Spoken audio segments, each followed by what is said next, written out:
Okay, I can't even pull up the actual article that I was reading this morning because it was on.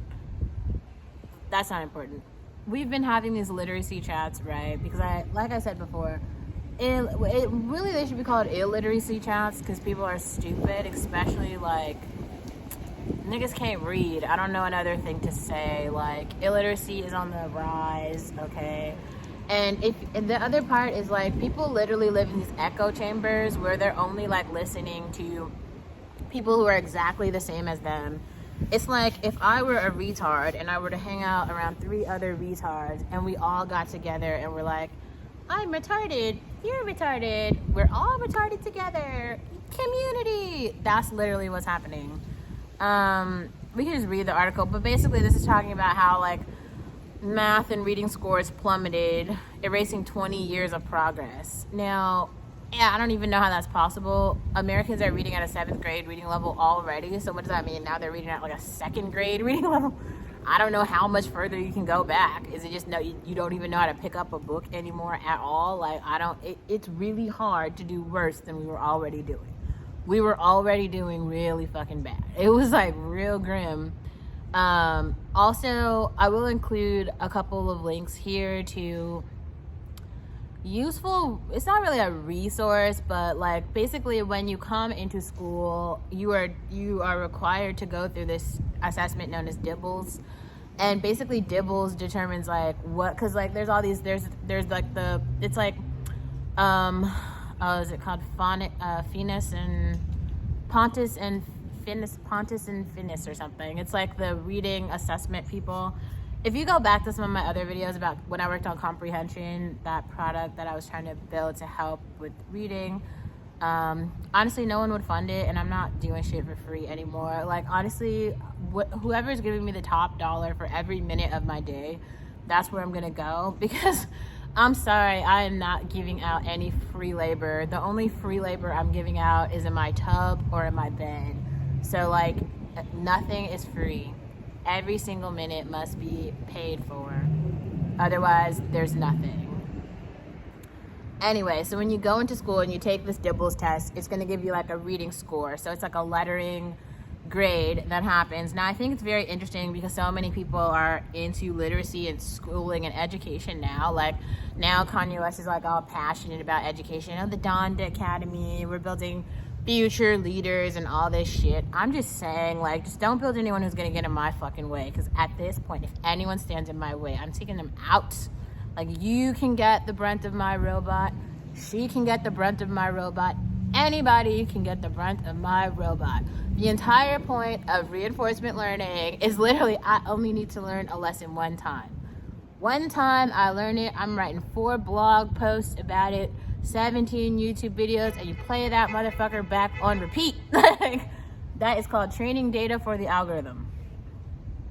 Anyway, let's read this article. So I've got 10 minutes. Math and reading scores plummet on national tests, erasing 20 years of progress, according to the National Reporter. Chalkbeat is a non-profit news organization covering public educations in communities across America. Oh, and they've got a newsletter. I've got enough newsletters. I don't really know if I want any more, but that maybe I will sign up. I'm interested in public education. In a grim sign of the pandemic's impact, math and reading scores for 9-year-olds across the U.S. plummeted between 2020 and 2022. The declines erased decades of academic progress. In 2 years, reading scores on a national test dropped more sharply than they have in over 20 years, and math scores fell for the first time since the test began in the early 1970s. Put another way, it's as if 9-year-olds were performing at the same level in math as 9-year-olds did back in 1999. Wow. And at the same reading level as in 2004. That's awful. I was taken aback by the scope and the magnitude of the decline, said Peggy Carr, who heads the National Center for Education Statistics, which administers the test. The big takeaway is that there really are no increases in achievement in either of the subjects for any student group in this assessment. There were only declines or stagnant scores for the nation's 9-year-olds. The scores released Thursday were the first nationally representative look at how students across the U.S. performed in math and reading just before the pandemic compared with this year. They come from a long-running version of the National Assessment of Educational Progress, a test known as the nation's report card that's able to compare student achievement across decades. A sample included nearly 15,000 9-year-olds from 410 schools, about 2/3 of whom were in 4th grade. Wow, 4th grade is 9 is 4th grade? I didn't know that. Carr said while her team usually shies away from ascribing a reason to score increases or decreases, it's obvious in this case that the disruptions were wrought by the pandemic were a major factor in the declines. So here's what I'm hearing from teachers on the block. Basically, everyone's saying that during the pandemic, like, kids didn't do shit except for, like, look at the television. Nobody was, like, reading any books. Nobody was writing. And the kids weren't even going outside or interacting with other kids. This is a part of the wealth discrepancy where I feel like so many immigrant communities are coming over believing that simply putting their kids in, like, any public education experience is going to give them, like, a leg up. And I've got to tell you, being a Buppy and being from communities where, how do you say this, like, academic excellence is almost like a gymnastic sport, the sort of, like, hoops and valleys that you jump through to get to a place like Stanford or Harvard or Berkeley or shit, at this point even Davis, like, you gotta be really fucking smart, and you don't learn those skills when you're in, like, a low income neighborhood, and you don't learn them from television either. It's really about, like, taking the information that somebody is giving you and then unpacking it for yourself. This is why I've been making all of this content that's about, like, my personal experience, what I think about shit, and not just like taking in information, not just like watching videos from people and not like actually having a response to it. I do feel like for a very long time it was hard for me to put words to my experience because, like, my experience was very similar to the lead character in the film Master, and I think a lot of people are sleeping on that film because, like, they don't understand the nuance around it. Like, if you watch the film, you can see this girl going through this being put in very uncomfortable situations, almost as if it were like Halloween every single day, but Halloween as in, like, or if she's like walking through the world in like a horror film or something. Like, that is a really difficult situation to, like, live in. Okay, I've got like 5 more minutes. Let's just keep going. It's clear that COVID-19 shocked the American education system and stunned the academic growth of this age group, Carr told reporters in a Wednesday call. No other factor could have had such a dramatic influence on student achievement in a relatively short period of time. The scores could influence how state and district officials chose to spend their remaining COVID relief dollars and fuel debates about whether public schools are adequately serving students in a time of great need. Many school districts are already devoting chunks of federal money to academic recovery, but there's little evidence so far showing what difference these efforts have made for struggling students. Supporting the academic recovery of lower performing students should be a top priority for educators and policymakers nationwide. Martin West, a professor at Harvard's Graduate School of Education and a member of the board that oversees the national test, said in a statement, federal education officials caution that these scores could be used to penalize schools. Rather, they shouldn't be used to penalize schools. Rather, Secretary of Education Miguel Cardona said in a statement, these results should spur states and schools to use their federal aid even more effectively and expeditiously on strategies like high dosage tutoring, hiring more staff, and running after school programs. High poverty schools especially have an unprecedented amount of money at their disposal, but some have struggled to spend it. How do you struggle to spend money? I'm sorry, but that's like a fucking problem that I would love to understand. Give me a bag. I'm like, oh, I don't know what to do with the money. The problems of retards. Like, I don't even... How are you struggling to spend the money? Like, you can literally get tutors 24 hours a day. Like, that's how hyper wealthy people spend their money. You have a reading tutor, a math tutor, an English tutor, a piano tutor, a dance tutor for every subject. Like, who's the best in that one field? Go train with them, and that's how you become average. And then if you train with them for long enough, and then you go on your own, right, and then you perfect your craft even more, then you now become the master.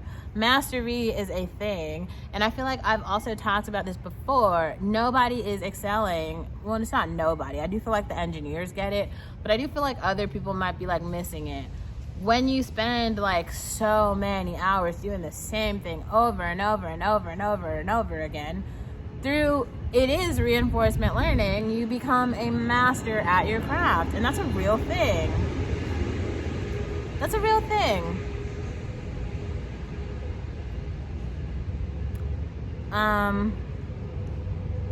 The education department would be watching, Cordona said, to make sure schools are directing the most resources towards students who fall the furthest behind.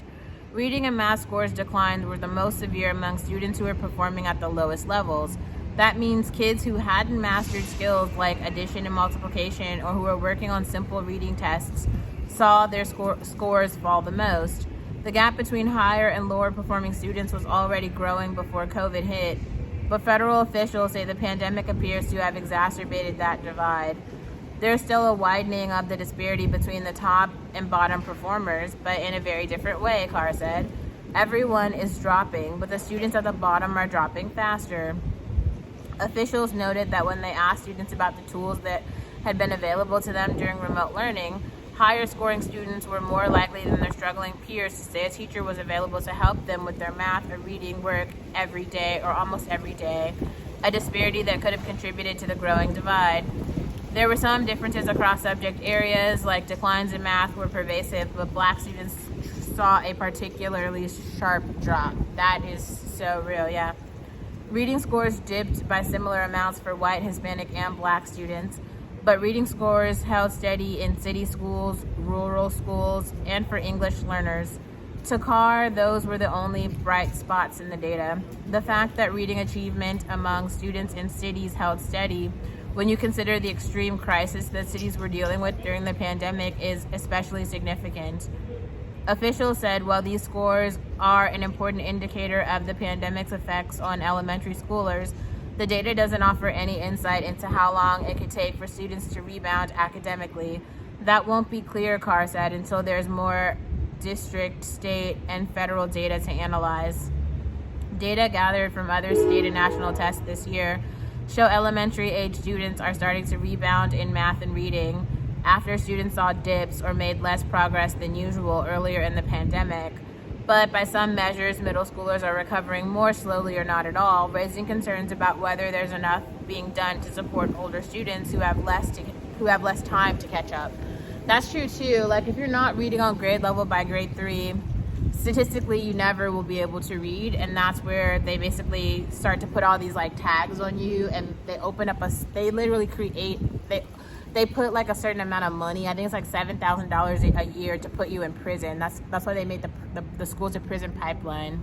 That's like the point of it. Schools have a tall order ahead this year. Academic recovery efforts have been hampered by a host of issues, including a rise in student absenteeism, staffing challenges, and growing student mental health needs. In some schools, educators are contending with an uptick in behavioral challenges and classroom disruptions.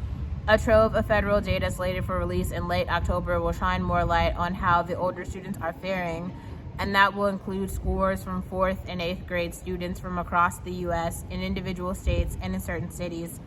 I'm a little worried, Carr said. It's difficult to predict what the recovery will look like. We'll just have to see. So someone named Kaylin Belsha wrote this. Interesting. We'll have more of an in-depth conversation about this. I have to go, but this was awesome.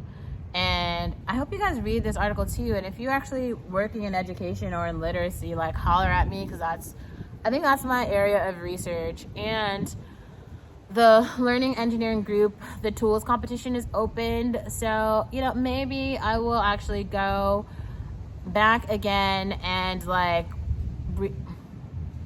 will resubmit my application is what I'm saying. Okay.